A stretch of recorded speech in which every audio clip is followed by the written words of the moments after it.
Paz e luz seja convosco, que a paz do Príncipe da Paz encha a sua casa agora, encha a sua vida e faça transbordar em vós a fé, o amor e a esperança. E que a luz do Pai das luzes, aonde não há variação ou sombra de mudança, envolva a sua mente e provoque em você uma percepção de toda a grandeza de vitórias que Deus tem reservado para você, como filho de Deus que você é, como filha de Deus que você é. Sabe, eu tenho uma mensagem de Deus para trazer para você nesta noite, madrugada, já são 00:04, né? Já começamos um novo dia e a dádiva da vida que Deus nos dá para mais um dia que nasce, podermos lutar e alcançar felicidade em Deus. Eu queria te perguntar uma coisa muito importante e queria que você pensasse sobre isso para que seja ressignificada a sua vida, ressignificada a sua visão sobre os acontecimentos do seu viver diário. Qual é a fonte da esperança da sua vida?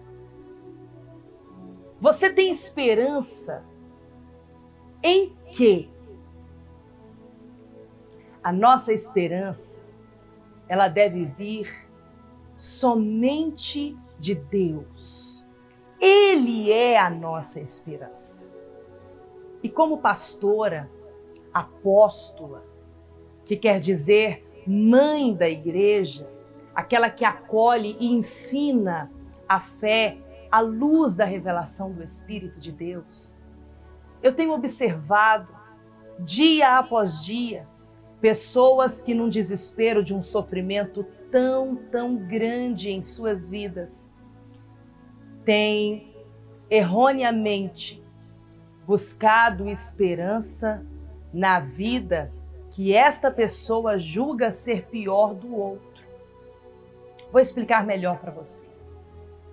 Uma pessoa que tem as duas pernas, olha para uma outra pessoa que não tem as pernas e se enche de esperança porque ela tem as pernas e por causa disso ela julga ser mais feliz e abençoada do que aquele que não tem as pernas.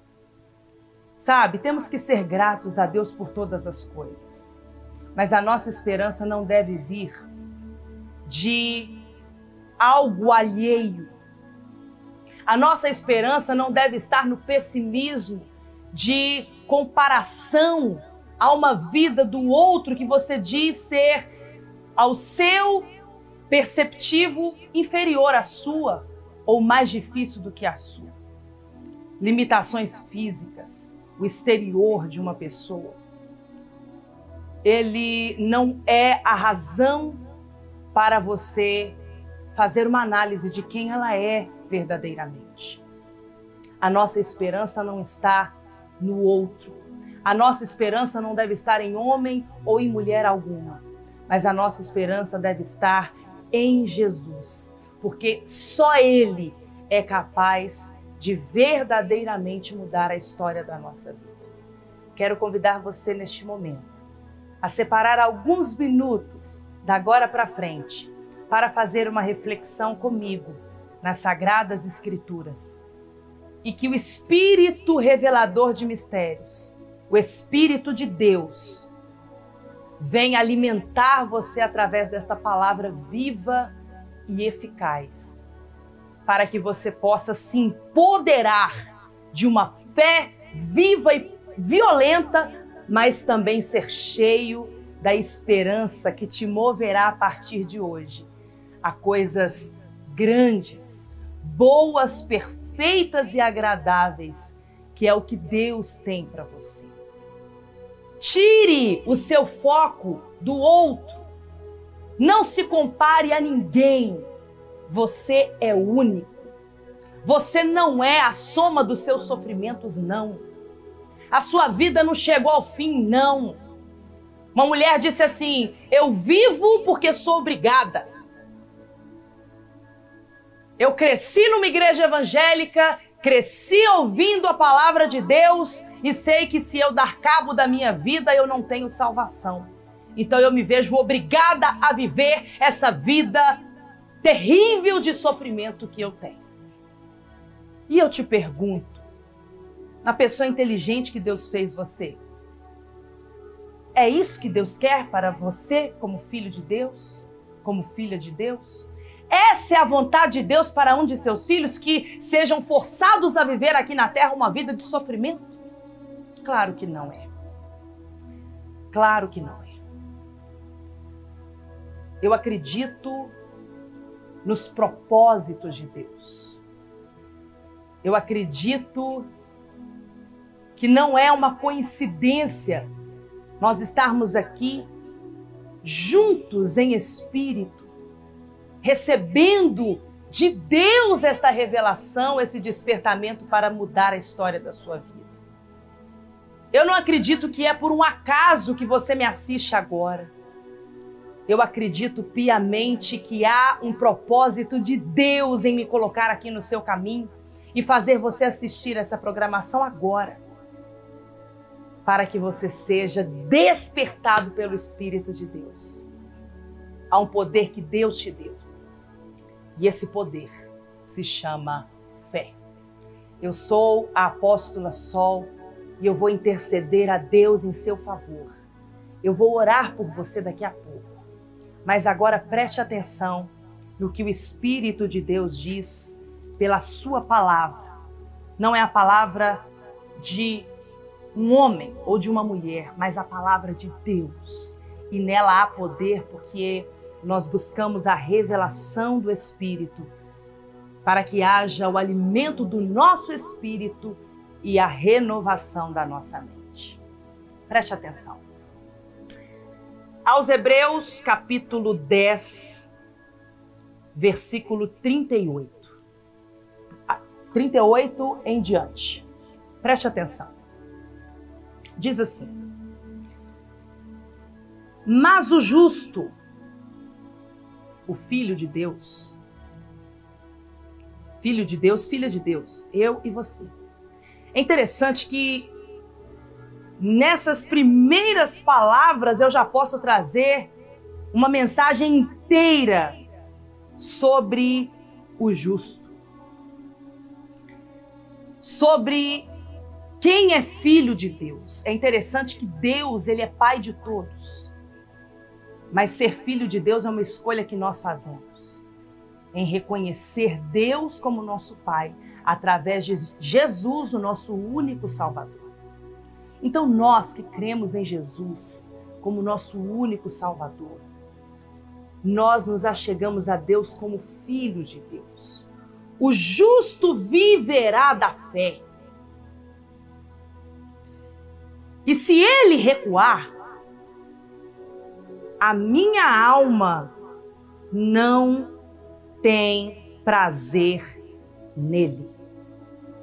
É interessante que a cegueira da religiosidade tem levado cada vez mais pessoas a estarem dentro de uma determinada religião, dentro de uma determinada igreja, e cegamente abrirem a boca para confessarem glória a Deus, expressarem glória a Deus diante de algo terrível que lhe aconteceu. Tem pessoas que acham que dar glória a Deus é a frase, e não é isso. A cegueira da religiosidade faz com que cada vez mais pessoas estejam dentro de uma igreja dando glória a Deus com a vida destruída, o que em nada glorifica a Deus. Você sabe muito bem que se nós analisarmos com inteligência e calma, uma pessoa que recebe algo ruim na sua vida e diz glória a Deus, a outra que não tem um despertamento de fé para buscar a Deus, para estar com Deus, ela vê aquilo e não tem essa vontade de dar glória a Deus, porque a outra está dando glória a Deus numa situação de opróbrio, vergonha, dor, sofrimento. E dar glória a Deus, eu digo glória a Deus, quando eu estou ministrando no santuário, no Monte Manaim, eu digo glória a Deus, a multidão diz glória a Deus, mas a nossa vida glorifica a Deus por causa dos milagres, da libertação, das curas, do que Deus faz dia após dia na vida daquele que crê. Então, aqui diz a palavra de Deus que a alma dele não tem prazer naquele que recua.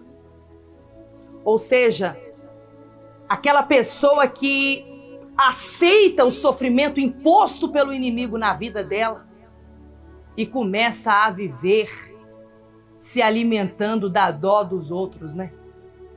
Ontem eu falava sobre isso aqui. Tem gente que gosta de receber a dó alheia. Gosta do olhar de dó, de coitadinho. Outros, movidos até por espíritos que atuam no emocional de uma pessoa, aquela mesma linhagem que leva pessoas ao suicídio. Eles começam fazendo a pessoa olhar no espelho e confessar com palavras autopiedade. Nossa, mas é muito frequente isso. E eu sei que tem uma pessoa que me assiste agora que o Espírito me revela que tem sofrido debaixo do domínio de espíritos das trevas que tem levado esta pessoa a ter autopiedade e não ver perspectiva na vida. Não ter esperança de melhora na vida. Essa pessoa se olha no espelho e diz: coitado de mim, eu não dei nada na vida. Bem que os meus pais falaram que eu não ia dar nada que preste na vida e realmente aconteceu. Fruto de uma palavra feiticeira. E tem uma pessoa que está sendo revelada agora, que está debaixo dessa maldição e a vida dela está estagnada, ou pior, regredindo. Ela vem perdendo muita coisa na vida, tem visto tudo que ela conquistou passar por entre os dedos das mãos e nada sobrar para ela que lhe produza um pingo sequer de felicidade. E quando nós analisamos o que diz a palavra de Deus pela revelação do Espírito nesta noite, nós observamos que a covardia de abaixar a cabeça para o inimigo e aceitar a imposição da doença, aceitar a imposição do filho que se perde nas drogas, que se perde na vida, aceitar briga dentro de casa, aceitar a falência, as dívidas em crescente, rápida crescente, aceitar estes problemas redundantes que parecem nunca ter fim. Isso é uma covardia, é recuar, é aceitar o mal. E nós somos chamados a uma fé reacionária, de intrepidez e autoridade, mas só tem autoridade para vencer o mal quem está debaixo de autoridade, quem está debaixo da cobertura espiritual para a batalha espiritual. Tem pessoas que acham que a dor é a doença. Não, a dor é um sintoma de uma doença, de algo que está errado com o seu corpo. Da mesma forma, são as doenças espirituais que geram sintomas espirituais. E quando o Espírito de Deus revela diante dos sintomas retratados ao profeta, ele revela a origem do sofrimento e é nessa situação que é conseguido resolver o problema e acabar com o mal. Então, a palavra de Deus diz que Deus não tem prazer naquele que recua na fé. E nós somos chamados a vivermos pela fé.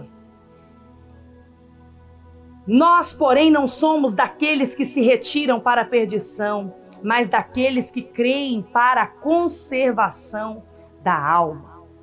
Capítulo 11, verso 1 diz assim: Ora, a fé é o firme fundamento das coisas que se esperam.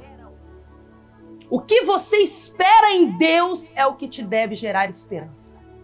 Eu espero em Deus uma saúde perfeita, porque o meu Deus é perfeito e não faz nada pelas metades. Se eu estou com o meu corpo doente, eu sei que Ele tem uma saúde perfeita para o meu corpo, porque Deus não faz a obra pela metade. Isso é fé, a esperança do agir perfeito de Deus na sua vida.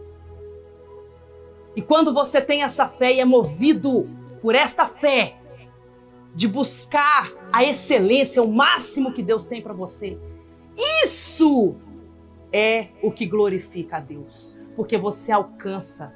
A palavra de Deus diz que Deus não é homem para que minta, nem filho do homem para que se arrependa. Acaso tenha Ele deixado de cumprir alguma de suas promessas? Agora a palavra de Deus tem mais de 8.000 promessas para aqueles que creem. Promessa é só promessa, você precisa se mover em direção a ela, colocar como meta na sua vida e gerar essa esperança de fé que te move. E não aceitar nenhum mal na sua vida, na sua casa, no seu casamento, na vida dos seus filhos, no seu trabalho, nos seus sonhos. Principalmente no seu bem maior, que é a sua saúde.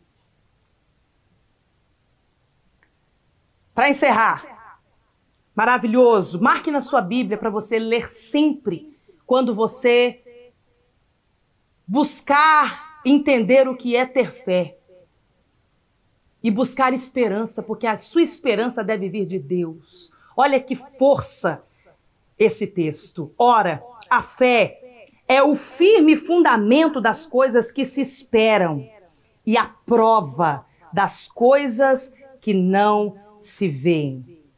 Porque pela fé os antigos alcançaram testemunho. O nosso testemunho, ele é a prova da nossa fé em Deus. Quando nós temos fé, nós temos testemunho para contar, porque quando nós agimos a nossa fé, Deus age manifestando o braço forte dele em nosso favor e nos erguendo do pó, nos erguendo da situação que nos encontramos. A história da sua vida não vai terminar assim. Eu sei que você tem fé. Eu tenho certeza que você tem fé.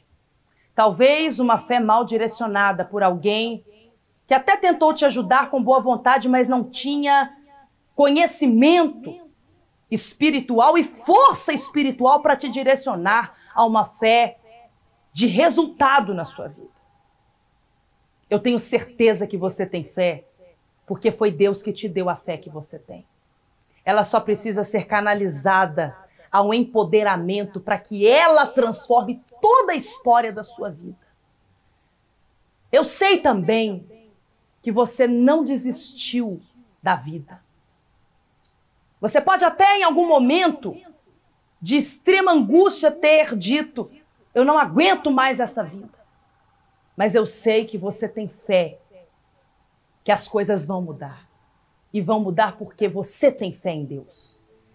E por causa da sua fé, Deus me colocou aqui, no seu caminho, para estar com você do seu lado, para caminhar com você nesta evolutiva espiritual, nesse crescimento espiritual, nesse agregar de valores espirituais para forjar você para as batalhas que estão por vir, que você vai vencer.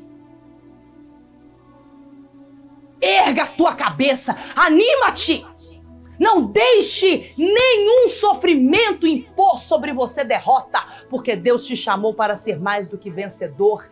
E eis o momento que Ele te desperta desperta através dessa programação para você se preparar para viver o melhor da sua vida. Deus é contigo. Foi Ele quem te escolheu para receber a revelação desta noite. E você receber força no seu espírito, receber um direcionamento poderoso para a sua fé, para que Deus escreva uma nova história na sua vida. A história da sua vida não vai terminar assim, porque você tem fé. E se você tem fé, Deus tem o poder.